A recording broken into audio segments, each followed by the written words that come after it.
Dear viewers, you are warmly welcome in this lecture. Kindly subscribe this channel and also press the bell icon below so that you could be notified about any new video from Biology Guardian. Thank you.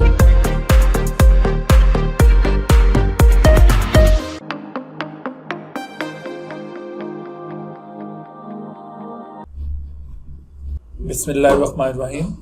Chapter number 3 enzymes. आज इस सिलसिले का पहला lecture है। Enzymes के concept से आप सब स्टूडेंट यकीनन वाकिफ़ होंगे। जो बच्चे 9th-10th में बायोलॉजी पढ़ चुके हैं तो ये लोग ज़रूर फेमिलियर होंगे कि एंजाइम से क्या मुराद है। एंजाइम, इसको आप अगर ब्रीफली डिफ़ाइन करें तो आप कह सकते हैं कि एंजाइम्स आर ऑर्गेनिक कैटलिस्ट्स या फिर आप इसको बायोलॉजिकल कैटलिस्ट कह सकते हैं। बायोलॉजिकल कैटलिस्ट,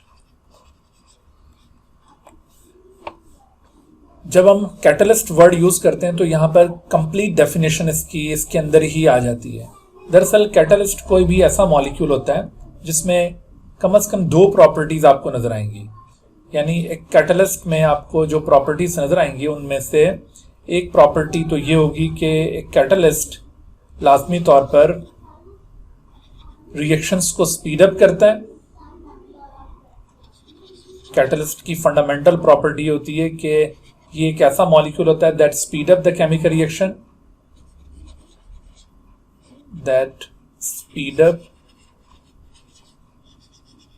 केमिकल रिएक्शन, और दूसरी इसकी प्रॉपर्टी होती है कि कैटलिस्ट ना सिर्फ रिएक्शन को स्पीड अप करता है बल्कि रिएक्शन के अंदर खुद कंज्यूम भी नहीं होता। That are not consumed during the reaction. तो अब ये 2 प्रॉपर्टीज जिस मॉलिक्यूल में मौजूद होंगी उस मॉलिक्यूल को आप कैटलिस्ट कह सकते हैं। चूंकि एंजाइम्स भी कैटलिस्ट हैं तो इस वजह से एंजाइम के अंदर भी ये दोनों फंडामेंटल प्रॉपर्टीज मौजूद हैं। लिहाजा आप एंजाइम को या तो ऑर्गेनिक कैटलिस्ट डिफाइन करेंगे या फिर आप इनको बायोलॉजिकल कैटलिस्ट कहेंगे, या फिर इसके बरक्स आप एक और डेफिनेशन भी फॉलो कर सकते हैं। मिसाल के तौर पर आप एंजाइम को यूं भी डिफाइन कर सकते हैं कि those molecules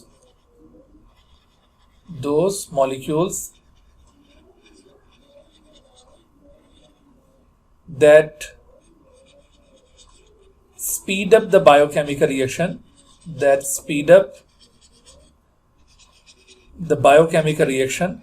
यहां पर अब हम रिएक्शन के साथ बायो वर्ड यूज करेंगे ताकि अंदाजा हो सके कि ये रिएक्शन लिविंग बॉडी का रिएक्शन है। तो enzymes are the molecules that speed up the biochemical reactions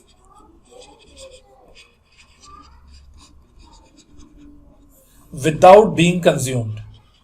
यानी खुद कंज्यूम नहीं होते, ये खुद कंज्यूम हुए बगैर ये रिएक्शन को स्पीड अप करते हैं, उसको इन टाइम कंप्लीट करते हैं।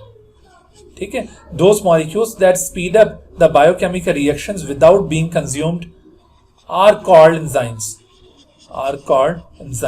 तो आप एंजाइम को डिफाइन करने के लिए ये वर्डिंग भी यूज कर सकते हैं, इस तरह से भी एंजाइम को डिफाइन किया जा सकता है, या फिर आप एंजाइम को डिफाइन करने के लिए अगर जस्ट ऑर्गेनिक कैटलिस्ट या बायोलॉजिकल कैटलिस्ट वर्ड यूज करें तो तब भी ठीक है। ऑर्गेनिक या बायोलॉजिकल वर्ड इसको क्यों दिया जा रहा है? दरअसल एंजाइम्स, इनका जो ओरिजिन है वो लिविंग बॉडीज हैं। लिविंग बॉडीज से ये बुनियादी तौर पर ओरिजिनेट होते हैं। हालांकि आजकल हम एंजाइम्स को सिंथेटिकली भी प्रोड्यूस कर सकते हैं, लेकिन बुनियादी तौर पर चूंकि एंजाइम्स ये लिविंग बॉडीज से ओरिजिनेट हुए हैं, लिविंग बॉडीज के अंदर काम करते हैं। लिविंग बॉडीज में काम करने से ये मतलब हरगिज नहीं है कि ये आउटसाइड द बॉडी काम नहीं कर सकते। ये आउटसाइड द बॉडी भी उसी तरह से फंक्शनल होंगे जैसे कि लिविंग बॉडी के अंदर फंक्शनल है, लेकिन चूंकि इनका ओरिजिन लिविंग बॉडी, इस वजह से इनको ऑर्गेनिक या बायोलॉजिकल कैटलिस्ट कॉल किया गया। ठीक है भाई, तो अगर आपसे ये डेफिनेशन पूछी जाती है, ये रीजन पूछा जाता है आपसे कि why enzymes are called organic catalyst या बायोलॉजिकल कैटलिस्ट, तो आपने उसमें एक तो इसके ओरिजिन को रिलेट करना है लिविंग बॉडीज के साथ, चूंकि ये लिविंग बॉडी से ओरिजिनेट हुए, इस वजह से इनके साथ वर्ड ऑर्गेनिक या बायोलॉजिकल यूज किया जाता है। और चूंकि ये रिएक्शंस को स्पीड अप करते हैं और खुद कंज्यूम नहीं होते, which are the fundamental properties of the catalyst, इस वजह से आप इनको ऑर्गेनिक कैटलिस्ट या बायोलॉजिकल कैटलिस्ट के तौर पर डिफाइन करते हैं। मेरे ख्याल में अब आपको एंजाइम का ये जो बुनियादी कॉन्सेप्ट है ये समझ में आ गया होगा। लेकिन यहाँ पर क्वेश्चन ये अराइज होता है कि ये जो एंजाइम्स हैं इनकी अहमियत क्या है हमारी लाइफ के लिए। ठीक है, एंजाइम की अगर हम सिग्निफिकेंस की बात करें कि what is the significance of enzyme for life, ठीक है, सिग्निफिकेंस या इंपॉर्टेंस ऑफ एंजाइम, सिग्निफिकेंस और importance of enzyme for life के लिए इनकी क्या सिग्निफिकेंस होगी। तो आप इस सिग्निफिकेंस या importance of enzyme for life को एक्सप्लेन करते हुए आपने ये 2-3 पॉइंट्स यहाँ पे बयान करने। जैसे आप नंबर 1 यहाँ पे ये बताएंगे कि enzymes actually control the metabolic activities. जितना भी हमारी बॉडी का मेटाबॉलिज्म है, यानी मेटाबॉलिज्म कहते हैं ओवरऑल केमिकल रिएक्शंस को, तो ओवरऑल केमिकल रिएक्शंस यानी मेटाबॉलिज्म, उसको ये एंजाइम कंट्रोल करते हैं। They control metabolism. और मेटाबॉलिज्म क्या बताया आपको? Metabolism overall chemical reactions of body, overall chemical reactions of an organism. किसी भी ऑर्गेनिज्म की बॉडी में पाए जाने वाले जितने भी केमिकल रिएक्शंस हैं उनको कलेक्टिवली मेटाबॉलिज्म कहा जाता है। तो ये मेटाबॉलिज्म दरअसल एंजाइम कंट्रोल करते हैं, ठीक है, और एंजाइम इन रिएक्शंस को इन टाइम कंप्लीट करवाते हैं। They complete the reaction with in due time, they complete the reactions with in due time. With in due time का मतलब यह है कि जब उसकी प्रोडक्ट की जरूरत है ना, तो उस जरूरत के अंदर अंदर उसको वो प्रोड्यूस करवा देते हैं ड्यू टाइम। यानी मिसाल के तौर पर आपको बहुत ज़्यादा कमज़ोरी फील हो रही थी, जैसे आपने सुबह से रोज़ा रखा हुआ था और शाम को अफ्तार के वक्त आपने खाना शुरू किया, तो अफ्तार से पहले आप बहुत कमज़ोरी फील कर रहे थे। तो उस कमज़ोरी को दूर करने के लिए जैसे ही आपने अफ्तार शुरू किया और खाना शुरू किया, तो खाना खाते ही आपके अंदर एक एनर्जी सी भर गई, आप एकदम अपने आप को चाको चौबंद महसूस करना शुरू हो गए। तो दरअसल जैसे ही आपने खाना शुरू किया तो कुछ खाने का हिस्सा फौरन डाइजेस्ट होना शुरू हो गया और उसकी जो डाइजेस्टेड प्रोडक्ट्स थी वो फौरन से हमें मिली, उनका फर्दर ब्रेकडाउन हुआ और उससे एनर्जी हासिल हुई, और वो एनर्जी फिर हम आगे अपने मुख्तलिफ एक्टिविटीज़ में यूटिलाइज करने लगे और हम एक्टिव महसूस करने लगे। तो आपने देखा कि आपने खाना खाया और थोड़ी ही देर में आपके अंदर एनर्जी बहाल हो गई। लेकिन ये सारा कुछ कैसे मुमकिन हुआ? एंजाइम्स की वजह से, क्योंकि एंजाइम्स ने इस ड्यू टाइम के अंदर उन रिएक्शंस को कंप्लीट करवाया, तब जाकर उसकी ये प्रोडक्ट्स आपको मिली और आप एकदम एक्टिव हुए। लेकिन अगर यहाँ पर एंजाइम्स ना होते तो रिएक्शंस परफॉर्म होते ज़रूर, लेकिन वो बहुत ही स्लो स्पीड में परफॉर्म होते। हो सकता है कि 3-4 दिनों में जाकर वो रिएक्शंस कंप्लीट होते हैं और तब जाकर अगर आपको एनर्जी मिलती, और इतनी देर तक आप बगैर एनर्जी के सर्वाइव करते तो वो पॉसिबल नहीं था सर्वाइव करना। तो इस तरह से आप सर्वाइव नहीं कर पाएंगे, ठीक है। तो एंजाइम्स जो होते हैं वो रिएक्शंस को ड्यू टाइम में कंप्लीट करते हैं और इसी वजह से ये लाइफ को सस्टेन करने में हेल्प करते हैं। यानी एंजाइम्स के बगैर लाइफ जो होगी वो इम्पॉसिबल होगी। अगर आपसे पूछा जाए कि क्या लाइफ एंजाइम्स के बगैर पॉसिबल है, तो एंजाइम्स के बगैर लाइफ इज इम्पॉसिबल, ठीक है। देयरफॉर लाइफ इज इम्पॉसिबल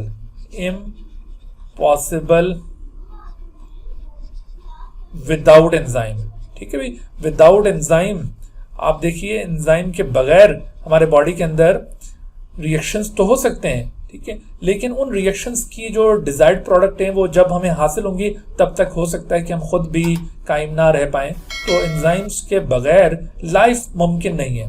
तो therefore life is impossible without enzyme. यही इसकी सिग्निफिकेंस आप पॉइंट आउट करेंगे कि व्हाट इज द इंपॉर्टेंस और significance of enzyme for life. आपने यहां से स्टार्ट लेना है कि they control the metabolism, that is overall the reaction, that is overall reactions of the living body, they complete the reactions within due time, therefore life is impossible without enzyme। ठीक है, enzyme के बगैर life impossible रहेगी, क्योंकि अगर ये desired product due time में हासिल ना हुई तो फिर लाइफ सस्टेन नहीं कर पाएगी। तो यहां पर देखें हमें इस बात का भी आंसर मिल गया। अगर आपसे ये सवाल पूछा जाए कि are reactions possible without enzyme, are reactions possible without enzyme, तो अभी जैसे मैंने आपको बयान किया कि एंजाइम्स के बगैर भी रिएक्शंस पॉसिबल होते हैं, लेकिन वो रिएक्शंस बहुत ही स्लो स्पीड में परफॉर्म होते हैं और उन रिएक्शंस की जो डिजायर्ड प्रोडक्ट हैं वो हमारी लाइफ के लिए कोई अहमियत नहीं रखेंगी, तो इस वजह से लाइफ इम्पॉसिबल रहेगी। तो आप इसका आंसर कैसे देंगे कि yes reactions are possible without enzyme, yes reactions are possible without enzyme, but they will proceed at so slow speed that they will have no significance for life, that they will have no significance for life, therefore life is impossible। ठीक है, हम कह सकते हैं कि life is impossible without enzyme. ठीक है भाई, तो आपने ये बात याद रखनी है कि रिएक्शंस तो पॉसिबल एंजाइम के बगैर, लेकिन उनकी स्पीड इतनी स्लो रहेगी कि वो हमारी लाइफ के लिए उनकी कोई अहमियत नहीं रहेगी। उनकी जो डिजायर्ड प्रोडक्ट हैं जब वो ड्यू टाइम में हासिल नहीं होंगी तो उससे फिर लाइफ सस्टेन नहीं करेगी, तो इस वजह से लाइफ इम्पॉसिबल रहेगी एंजाइम के बगैर। ठीक है जी, तो अब आपको मेरे ख्याल में इस बात का भी आंसर समझ में आ गया कि रिएक्शंस क्या बगैर एंजाइम्स के पॉसिबल हैं या नहीं, और क्या एंजाइम लाइफ के लिए ज़रूरी है या नहीं। ये दोनों बातें आप अच्छी तरह से समझ चुके हैं। ठीक है, तो एक और आखिरी कॉन्सेप्ट यहाँ पर एंजाइम के जनरल व्यू को ब्रॉड करने के लिए कि एंजाइम्स क्या लिविंग बॉडी के बाहर भी फंक्शनल होते हैं, are enzymes functional outside the living body. तो इसका जवाब भी यही होगा कि yes enzymes are active outside the living body. Actually enzymes को कुछ खास कंडीशंस रिक्वायर्ड होती हैं जो कि आमतौर पर लिविंग बॉडी के अंदर से मिल रही होती हैं, लेकिन अगर वो कंडीशंस अगर बाहर आउटर इन्वायरमेंट के अंदर भी प्रोवाइड कर दी जाए तो एंजाइम वहां पर भी काम करते हैं। तो इसका आंसर भी यही होगा कि yes enzymes can perform there activity outside the living body if provided with suitable conditions. ठीक है, ये कंडीशन आप जरूर बता देंगे बीच में कि अगर इनको वो सुटेबल कंडीशंस प्रोवाइड कर दी जाएं तो ऐसी सूरत में ये आउटसाइड द लिविंग बॉडी भी काम कर सकते हैं। और वो सुटेबल कंडीशंस क्या होंगी? वो सुटेबल कंडीशंस जैसे एक सुटेबल टेम्परेचर यानी अप्रोप्रिएट टेम्परेचर, एक खास किस्म की पीएच। ठीक है, ये मेन फैक्टर्स हैं, टेम्परेचर और अगर पीएच इसको मुनासिब दी जाए तो एंजाइम इजीली काम कर सकते हैं आउटसाइड द लिविंग बॉडी। और इनकी एग्जांपल ये है कि जितने भी डिटर्जेंट्स आप यूज करते हैं उनके अंदर एंजाइम्स मौजूद हैं और उन्हीं एंजाइम्स की वजह से ये आमतौर पर कहा जाता है कि दाग तो चला जाएगा। तो वो दाग जो होता है वो दरअसल किसी न किसी केमिकल कंपाउंड में मुश्तमिल होता है और वो किस तरह चला जाता है, वो दरअसल इन एंजाइम्स की वजह से चला जाता है। हाँ जी, तो एंजाइम स्ट्रक्चर बेसिकली अगर इसकी हम केमिकल नेचर देखें तो ये ग्लोब्यूलर प्रोटीन्स होते हैं। Enzymes are generally called as globular proteins, but all enzymes are not globular protein. तो उसमें आपने एक्सेप्शन शो करनी है, एक्सेप्ट। तो except ribozyme all the enzymes are globular proteins. सब के सब एंजाइम ग्लोब्यूलर प्रोटीन्स होते हैं एक्सेप्ट राइबोजाइम। तो राइबोजाइम ये एक स्पेशल ग्रुप है एंजाइम्स का जो कि ग्लोब्यूलर प्रोटीन नहीं है। तो सिवाय दिस राइबोजाइम बाकी सारे के सारे ग्लोब्यूलर प्रोटीन्स होंगे। राइबोजाइम क्या होते हैं? Ribozymes are made up of RNA. They are made up of RNA, ये आरएनए के मॉलिक्यूल्स हैं जो कि एंजाइमेटिक एक्टिविटी शो कर रहे हैं। कौन सा आरएनए? स्पेशली जो ribosomal RNA which is the part of ribosome, वो RNA some time enzymatic activity show करता है, यानी एंजाइम की तरह वो काम करता है। तो उस आरएनए को जो एंजाइम के तरह काम करता है उसको राइबोजाइम का नाम दिया गया। तो ये एक स्पेशल ग्रुप एंजाइम्स का ribozyme which are made up of RNA. Otherwise बाकी जितने भी एंजाइम्स हैं, मेजॉरिटी ऑफ द एंजाइम्स, वो सब ग्लोब्यूलर प्रोटीन्स हैं। इस वजह से बाज़-औक़ात हम एंजाइम्स को जनरली जब इसको कॉल करते हैं तो हम ये कह देते हैं कि they are protein in nature, they are protein catalyst, यानी राइबोजाइम को इवन इग्नोर कर दिया जाता है। लेकिन आपने ये पॉइंट जरूर याद रखना है कि राइबोजाइम ऐसे एंजाइम्स हैं जो कि आरएनए के बने हुए हैं, और एक्सेप्ट राइबोजाइम बाकी जितने भी एंजाइम्स होंगे वो ग्लोब्यूलर प्रोटीन्स होंगी। ओके, राइबोजाइम की एग्जांपल क्या होगी? राइबोजाइम की एग्जांपल पेप्टाइडल ट्रांसफरेज एक एंजाइम है, peptidyl transferase, peptidyl transferase. This enzyme is a ribozyme. ये एंजाइम क्या करता है? पेप्टाइड ट्रांसफरेज ये कैटलाइज करता है addition of amino acid in the polypeptide during translation. ठीक है, इसका रोल क्या है? It catalyzes the addition of amino acids in a polypeptide। ठीक है, ये किसी पॉलीपेप्टाइड के अंदर, पॉलीपेप्टाइड में अमाइनो एसिड्स को ऐड करता है ड्यूरिंग ट्रांसलेशन। असल में पॉलीपेप्टाइड सिंथेसिस को कहते हैं ट्रांसलेशन। ट्रांसलेशन क्या चीज है? Translation is the process in which polypeptides are synthesised. Ribosome के ऊपर प्रोटीन्स बनती है ना, तो ये राइबोसोम, इसके ऊपर जब ये पॉलीपेप्टाइड बन रही होगी, एक अमाइनो एसिड, उसके साथ दूसरा अमाइनो एसिड, फिर तीसरा, फिर चौथा, तो ये जो अमाइनो एसिड ऐड होते जा रहे हैं और एक पॉलीपेप्टाइड बन रही है। सो इस पॉलीपेप्टाइड की फॉर्मेशन को कहते हैं ट्रांसलेशन, और इस ट्रांसलेशन के दौरान इस पॉलीपेप्टाइड की एक्सटेंशन में अमाइनो एसिड को ऐड करने का काम कौन सा एंजाइम कर रहा है? पेप्टाइडल ट्रांसफरेज, जो कि एक राइबोजाइम है। ठीक है, तो ये समटाइम शॉर्ट क्वेश्चन में पूछा जाता है कि how ribozymes are different from the rest of the enzymes. तो आपने क्या डिफरेंस बताना है कि they are made up of RNA, otherwise all the enzymes are made up of protein, rest of the enzymes are globular protein. तो ये ribozyme है जो कि आरएनए के बने हुए हैं, ये इस तरह डिफरेंट है बाकी एंजाइम से। और इनकी एग्जांपल क्या देंगे? जैसे peptidyl transferase is an example of such enzyme. It catalyzes the addition of amino acid in a polypeptide during translation. Is that clear? अच्छा, अब बाकी जो एंजाइम्स हैं उनकी बात करते हैं। बाकी जितने भी एंजाइम जो ग्लोबुलर प्रोटीन्स हैं, those enzymes consist of single or more than one polypeptides। ठीक है, जो ग्लोबुलर प्रोटीन एंजाइम्स हैं, ग्लोबुलर प्रोटीन एंजाइम्स, अब हम उनकी बात करेंगे सारी। तो ग्लोब्यूलर प्रोटीन्स जो एंजाइम्स हैं, those enzymes which consist of a protein molecule. तो ये जो ग्लोबुलर प्रोटीन एंजाइम्स हैं उनके स्ट्रक्चर को फर्दर हम एक्सप्लेन करने लगे हैं। इनका स्ट्रक्चर कैसा होगा कि ये globular protein enzymes consist of single और more than one polypeptide, consist of one और मोर पॉलीपेप्टाइड्स। इनके अंदर एक या एक से ज्यादा पॉलीपेप्टाइड हो सकती हैं, वन और मोर पॉलीपेप्टाइड्स। पॉलीपेप्टाइड किसे कहते हैं? चेन ऑफ अमाइनो एसिड्स को। सो एक या एक से ज्यादा पॉलीपेप्टाइड पर मुश्तमिल हो सकता है, और ये जितनी भी पॉलीपेप्टाइड किसी एंजाइम के अंदर मौजूद होंगी, all of them will be establish in tertiary structure. All such polypeptides all such polypeptides are established in tertiary structure। असल में प्रोटीन के अंदर 3 किस्म के स्ट्रक्चर्स पाए जाते हैं, और वो 3 किस्म के स्ट्रक्चर्स होते हैं, प्राइमरी, सेकेंडरी और टर्शरी। तो टर्शरी स्ट्रक्चर्स में ये तमाम पॉलीपेप्टाइड स्टैब्लिश हो जाती हैं।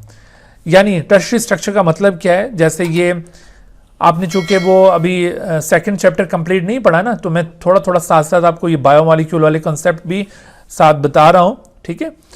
लेकिन आप अभी जल्द ही वो सारे लेक्चर जो बायोमॉलिक्यूल्स की मैं आपको प्रोवाइड करूँगा उनको आपने ज़रूर गो थ्रू कर लेना, ताकि ये बायोमॉलिक्यूल्स आपका बिल्कुल सही क्लियर हो जाए। तो साथ साथ आप देखिए कि ये जो पॉलीपेप्टाइड है, मिसाल के तौर पर ये किस तरह से chain of amino acid, this is a chain of amino acid. तो ये जब इस तरह से लीनियर चेन होती है तो इसे कहते हैं primary structure, this is called primary structure of protein. Primary structure इस तरह से कॉइल हो जाता है, व्हेन इट बिकम्स कॉइल्ड, सो इस तरह का जो कॉइल्ड स्ट्रक्चर होगा इस पॉलीपेप्टाइड का, लाइक अ स्प्रिंग, इसे कहते हैं सेकेंडरी स्ट्रक्चर, ठीक है। Now this is called secondary structure. और अब ये secondary structure it will be establish into a globule shape structure, ऐसे करके ना एक ग्लोब्यूल इसका बन जाएगा। यही चीज इस तरह से ग्लोब्यूल बन जाएगी तो इसे कहा जाएगा tertiary structure, this is tertiary structure. तो ये जितनी भी पॉलीपेप्टाइड किसी एंजाइम के अंदर मौजूद होती हैं वो सब पॉलीपेप्टाइड इसी तरह टर्शरी स्ट्रक्चर में स्टैब्लिश हो जाती हैं। तो इसका मतलब है कि ये जो enzyme globular protein in nature हैं वो एंजाइम टर्शरी स्ट्रक्चर में पाए जाते हैं। अगर तो वो एंजाइम सिंगल पॉलीपेप्टाइड पर मुश्तमिल हों तो वो फिर इस तरह से एक सिंगल ग्लोब्यूल पर मुश्तमिल होंगे, और अगर एक से ज़्यादा पॉलीपेप्टाइड होंगी, जैसे मैंने बताया कि दे कंसिस्ट ऑफ वन और मोर पॉलीपेप्टाइड, तो इसका मतलब है कि फिर एक से ज़्यादा ग्लोब्यूल्स उसके अंदर हो सकते हैं, और वो एक से ज़्यादा ग्लोब्यूल्स इस तरह से इकट्ठे हो जाएं तो एक से ज़्यादा ग्लोब्यूल इकट्ठे होने से जो स्ट्रक्चर बनता है उसे कहते हैं क्वाटर्नरी स्ट्रक्चर। उसे क्या कहते हैं? Quaternary structure.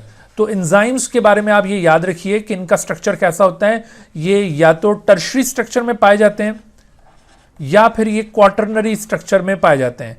क्वाटर्नरी स्ट्रक्चर और टर्शरी स्ट्रक्चर में फ़र्क क्या है?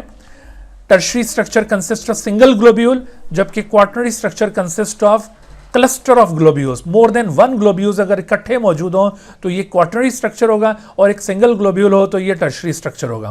तो एंजाइम्स जितने ये ग्लोब्यूलर इन नेचर हैं, ग्लोब्यूलर प्रोटीन इन नेचर हैं, all of them are found in either tertiary or quaternary structures.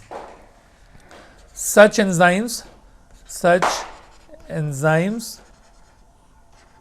are found in tertiary or quaternary structure. ठीक है भाई, ये टर्शरी या फिर क्वाटर्नरी स्ट्रक्चर में पाए जाते हैं।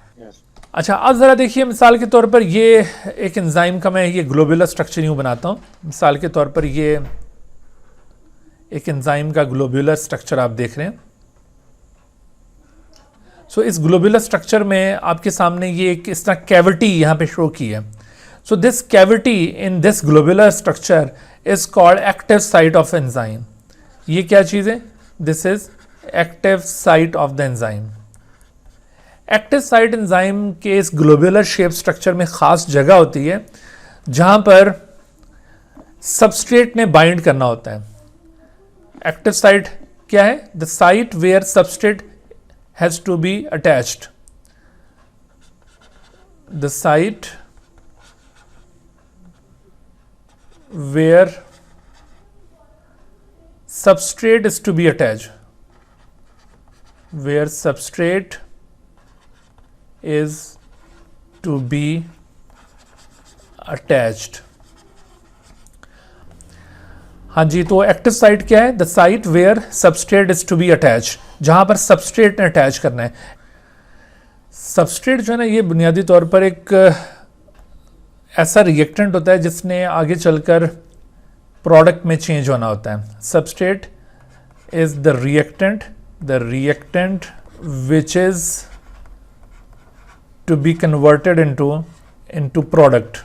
ठीक है भाई, the reactant which is to be converted into product is called substrate, और substrate enzyme के साथ एक जगह पर अटैच करेगा, that place is called active site। Understand?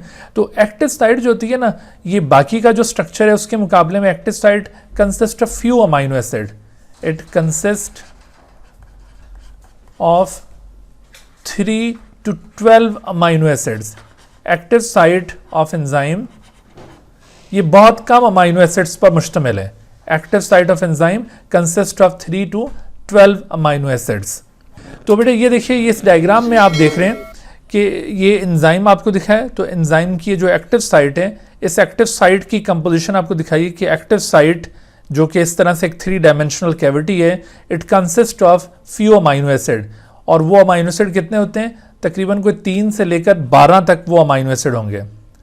वो अमाइनो एसिड कितने होंगे, 3 to 12 वो अमाइनो एसिड्स होंगे जो कि पॉलीपेप्टाइड के अंदर मुख्तलिफ जगहों पर मौजूद हो सकते हैं। मिसाल के तौर पर जैसे ये एक आपको पॉलीपेप्टाइड दिखाई, एक पॉलीपेप्टाइड है जिसने टर्शरी स्ट्रक्चर में कन्वर्ट होकर ये एंजाइम को फॉर्म करना है।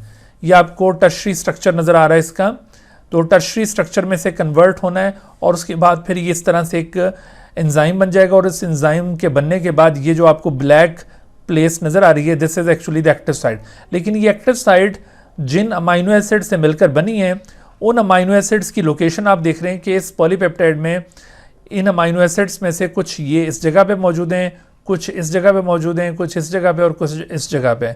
तो यूं डिफरेंट प्लेसेस पर मौजूद ये पर्टिकुलर अमाइनो एसिड जिनने मिलकर एक्टिव साइट को बनाना होता है, ये during the folding of polypeptide, जब ये फोल्ड हो रहे होते हैं पॉलीपेप्टाइड्स, उस वक्त फोल्डिंग के दौरान ये सारे अमाइनो एसिड एक जगह पर इकट्ठे हो जाते हैं, और इनके इकट्ठे होने से वो एक कैविटी बन जाती है, जिस कैविटी के अंदर फिर सबस्ट्रेट आकर अटैच कर सकेगा। तो इस तरह से आप देखिए कि एक्टिव साइट स्टैब्लिश होती है। तो एक्टिव साइट जो है ना, ये दरअसल सबस्ट्रेट की शेप के साथ रिजेंबल करती है, यानी सबस्ट्रेट ने एक्टिव साइट पर बाइंड करना होता है ना, तो दरअसल सबस्ट्रेट और active site has some affinity. मैं यहाँ पर वर्ड यूज़ कर रहा हूँ एफिनिटी। तो एफिनिटी का मतलब क्या होता है, एफिनिटी का मतलब है रिलेशनशिप, ठीक है, या उनके दरमियान एक दूसरे के साथ आपस में मैच करने की, जो आपस में एक दूसरे के साथ आइडेंटिकल होने की जो कैपेसिटी, उसे एफिनिटी कहा जाएगा। तो ये देखिए, जैसे मिसाल के तौर पर प्रोटीन के लिए ये एंजाइम डिज़ाइन किया हुआ है, that is called protease enzyme. इसने प्रोटीन सबस्ट्रेट के ऊपर अटैक करना है, इसने प्रोटीन को सिर्फ अपनी एक्टिव साइट पर अटैच करना है। तो आप देख रहे हैं इसकी शक्ल प्रोटीन मॉलिक्यूल जैसी है, और जबकि कार्बोहाइड्रेट को जो एंजाइम कैटलाइज करेगा तो उसकी एक्टिव साइट फिर कार्बोहाइड्रेट की शक्ल से रिजेंबल करती होगी। फैट को जो एंजाइम कैटलाइज करेगा उसकी एक्टिव साइट की शक्ल फैट मॉलिक्यूल से रिजेंबल करती होगी। तो ये एंजाइम अपने सबस्ट्रेट को कैसे पहचानते हैं, या यूं समझ लें कि सबस्ट्रेट अपने राइट एंजाइम के साथ कैसे इंटरेक्ट करता है। तो सबस्ट्रेट अपने राइट एंजाइम के साथ उसकी एक्टिव साइट के जरिए इंटरेक्ट करता है। एक्टिव साइट की शक्ल सबस्ट्रेट की शक्ल के साथ कंपैटिबल होती है, इन दोनों के दरमियान एफिनिटी पाई जाती है, और इस वजह से वो पर्टिकुलर सबस्ट्रेट उस पर्टिकुलर एंजाइम के साथ इंटरेक्ट करेगा और वो एंजाइम उसको सबस्ट्रेट को प्रोडक्ट में चेंज करेगा। समझ आ रही है बात भाई? एक्टिव साइट का कॉन्सेप्ट आपको क्लियर हो गया कि एक्टिव साइट क्या है और ये इसकी कंपोजिशन क्या है, किस चीज़ की बनी हुई होती है एक्टिव साइट। अच्छा, एक्टिव साइट के अंदर ना मजीद 2 रीजन्स होते हैं। Active site further consists of 2 functional region. One of its part is called binding site, and the other region is known as catalytic site. Active site आपने याद रखना है कि इसके अंदर 2 functional regions हैं, एक को binding site और दूसरे को catalytic site कहा जाएगा। Binding site दरअसल सबस्ट्रेट को एंजाइम के साथ बाइंड करने के लिए रिस्पॉन्सिबल है। सबस्ट्रेट एंजाइम के साथ बाइंड करेगा पहले, तो पहला मरहला इस बाइंडिंग साइट के जरिए कंट्रोल होगा। यानी ये इस एक्टिव साइट में जितने भी अमाइनो एसिड होते हैं ना, तो वो अमाइनो एसिड, उनमें से चंद एक अमाइनो एसिड सबस्ट्रेट को अपने साथ अटैच करवाएंगे, उसके साथ बॉन्डिंग करेंगे, तो वो अमाइनो एसिड मिलकर बाइंडिंग साइट फॉर्म कर रहे हैं। और जबकि बकाया अमाइनो एसिड वो एक्टिव साइट की कैटालिटिक रीजन को कॉन्स्टिट्यूट करते हैं। मिसाल के तौर पर जैसे ये मैंने रेड कलर के जो पॉइंट्स बनाए यहाँ पर, ये सपोज कर लें बाइंडिंग साइट है, इसके ज़रिए सबस्ट्रेट ने यहाँ पे बाइंड करना है। और जबकि ये जो ब्लू कलर का रीजन आपको यहाँ पे एक्टिव साइट के अंदर शो कर रहा हूँ, ये ब्लू कलर वाला रीजन, ये सपोज कर लो ये कैटालिटिक रीजन है, इसने रिएक्शन परफॉर्म करवाना है, यानी इसने सबस्ट्रेट को प्रोडक्ट में चेंज करवाना है। ठीक है, तो ये दरअसल कैटालिटिक साइट है, और दूसरे जो बकाया डॉट्स मैंने लगाए वो सपोज कर लें कि वो बाइंडिंग साइट है। तो इस तरह से active site has 2 functional region. One is known as binding site which controls the binding of substrate with active site, और दूसरा रीजन है catalytic site which controls the conversion of substrate into product. ठीक है भाई, तो इस तरह से करके ये एक्टिव साइट एक्ट कर रही है। तो आप एक्टिव साइट के बारे में बता देंगे कि what is the composition of active site and how does it work. तो एक्टिव साइट का इसकी कंपोजिशन आपको मैंने बताई और इसका काम बताया कि इसने सबस्ट्रेट को अपने ऊपर अटैच करवाना है और उसके बाद फिर सबस्ट्रेट को प्रोडक्ट में कन्वर्ट कर दिया जाएगा। अच्छा, एंजाइम के स्ट्रक्चर में अभी हम और मज़ीद चीज़ों को ऐड करते हैं। देखिए, वैसे तो ये जो मैंने आपको एंजाइम बना के दिखाया ना, दिस इज़ प्रोटीन पार्ट, ये एंजाइम का प्रोटीन पार्ट है। कुछ एंजाइम्स तो ऐसे होते हैं जो इस तरह से कंप्लीट प्रोटीन मॉलिक्यूल होते हैं, उसमें यूँ एक्टिव साइट बनी होती है और उसके ऊपर सबस्ट्रेट ने आकर अटैच होना है और वो कन्वर्ट कर देते हैं। लेकिन देर आर सर्टेन एंजाइम्स जिनमें प्रोटीन पार्ट के साथ साथ non protein part is also required. Some enzymes also require non protein part for activity. ठीक है, वो एक्टिविटी के लिए एक नॉन प्रोटीन पार्ट भी रिक्वायर करते हैं। Some enzymes also need a non protein part for their activity, otherwise अगर वो नॉन प्रोटीन पार्ट उनको ना मिले तो वो वर्क नहीं करते। What is that non protein part? The non protein part of enzyme is called cofactor. Cofactor, उसे कोफैक्टर कहा जाता है। ठीक है, तो सारे एंजाइम्स को कोफैक्टर की जरूरत नहीं पड़ती, ये बात जहन में रखिएगा। तमाम एंजाइम्स कोफैक्टर रिक्वायर्ड नहीं करते हैं। ठीक है, कुछ एंजाइम्स हैं जिनको कोफैक्टर की ज़रूरत पड़ेगी। अच्छा, कोफैक्टर की जिन एंजाइम्स को ज़रूरत पड़ती है वो बगैर कोफैक्टर के वो एपो एंजाइम्स रहते हैं। ठीक है, यहाँ पे हम एक कॉन्सेप्ट यूज़ कर रहे हैं एपो एंजाइम का। एपो एंजाइम किसे कहते हैं? एपो एंजाइम एक ऐसे एंजाइम को कहा जाता है जिसको कोफैक्टर की ज़रूरत है लेकिन उसके साथ अभी कोफैक्टर अटैच नहीं हुआ, यानी अभी वो सिर्फ प्रोटीन पार्ट पर मुश्तमिल है, उसके साथ उसका वो जो नॉन प्रोटीन पार्ट में आपको कह रहा हूँ कोफैक्टर, वो अभी उसके साथ अटैच नहीं हुआ।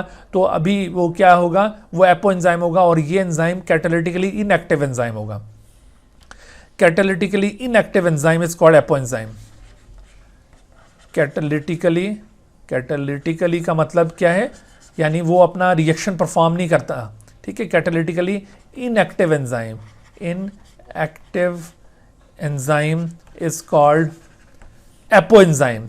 या फिर इसको दूसरे लफ्ज़ों में यूं डिफाइन करेंगे कि an enzyme without its cofactor, यानी हम उस तरह के एंजाइम की बात करें जो कोफैक्टर रिक्वायर्ड करता है। An enzyme without its cofactor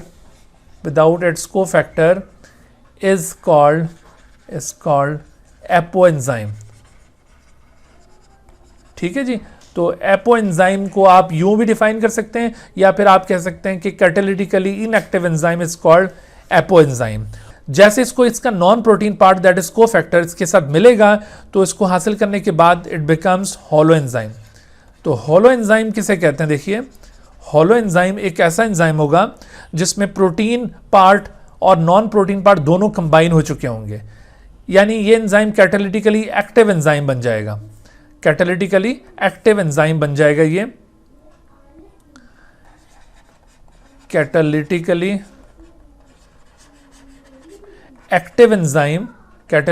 active enzyme is called the holoenzyme. या इसको आप यूं डिफाइन करेंगे कैटालिटिकली एक्टिव एंजाइम, या फिर इसको इस तरह डिफाइन करेंगे enzyme with its cofactor is called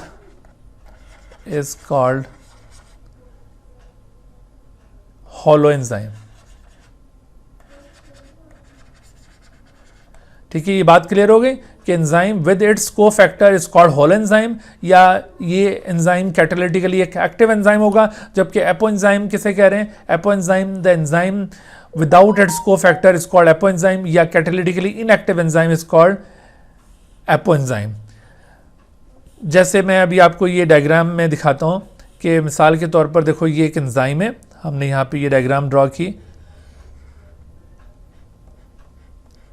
इस एंजाइम के साथ ये आपके सामने बनाया हमने actual substrate molecule. This is actual substrate.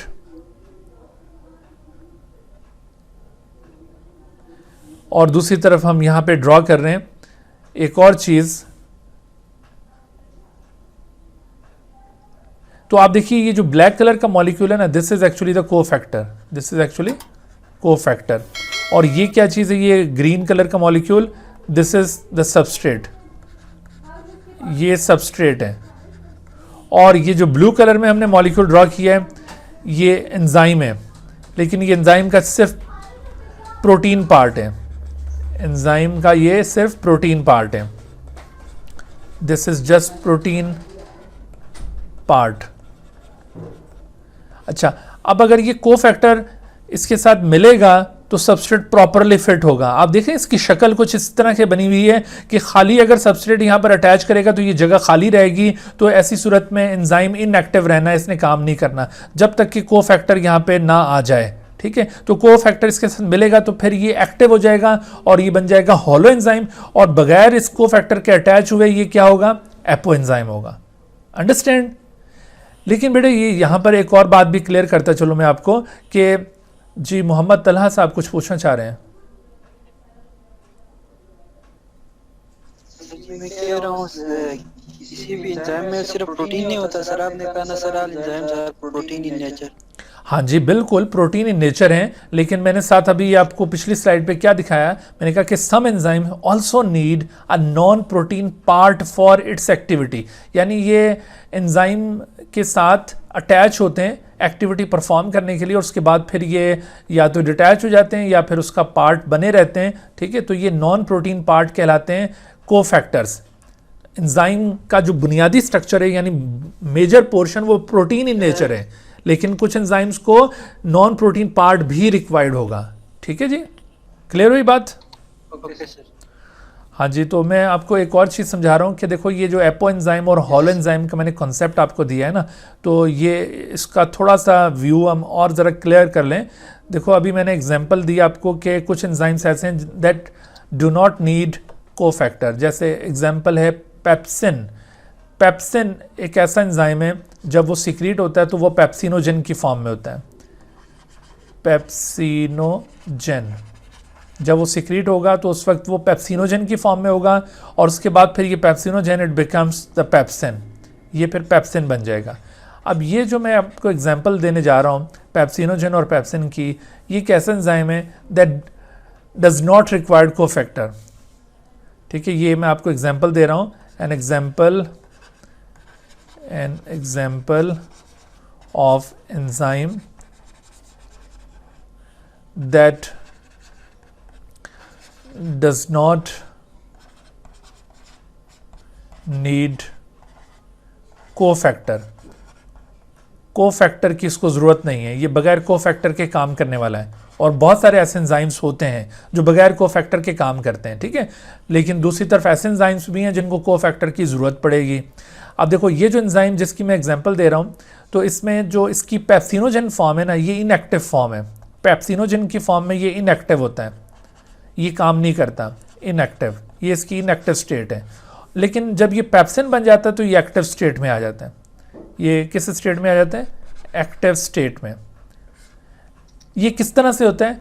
दरअसल ये जो पेप्सिनोजन है, पेप्सिनोजन, इस पेप्सिनोजन का स्ट्रक्चर कुछ इस तरह से है कि इस पेप्सिनोजन का ये जो ग्लोब्यूलर स्ट्रक्चर है, suppose this is globular structure of the pepsinogen, इसकी ये जो एक्टिव साइट आप देख रहे हैं, the active site of this pepsinogen, it is occupied by additional polypeptide. ठीक है, इसके ऊपर एक एडिशनल पॉलीपेप्टाइड जुड़ी हुई है। एक्टिव साइट के ऊपर एक एडिशनल पॉलीपेप्टाइड के होने की वजह से ये एंजाइम अपने सबस्ट्रेट को यहाँ अटैच नहीं होने देता और ये इनएक्टिव रहता है।